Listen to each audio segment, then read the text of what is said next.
सेठी पई भी जमीन नियागला लोक विस्थापन है दुई जगह रे विस्थापन है तेणु आम कहूँ आलुमिनियम बा खनिज पदार्थ प्रक्रियाकरण शिल्प दुई जगह विस्थापन हुए से राउरकेला स्टील प्लांट है कि कलिंगनगर जो है इस्पात कारखाना से कलिंगनगर इस्पात कारखाना में विस्थापन होलो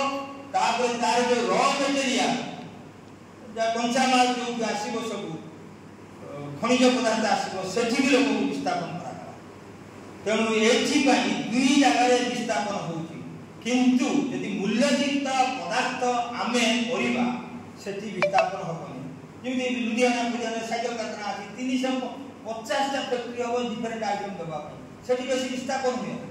तेणु ए जो हमर वर्तमान सांप्रतिक शिल्प पाई जो पुंजी विनियोग करा जाउची सेठी पाई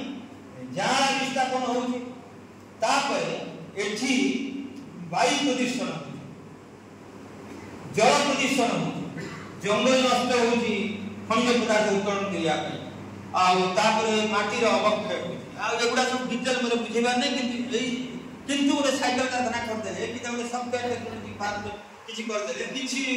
हबनी आ नियुक्ति भी अछि आपण जे साइकेल कारखाना कले और मोटरसाइकिल कारखाना कले जा करे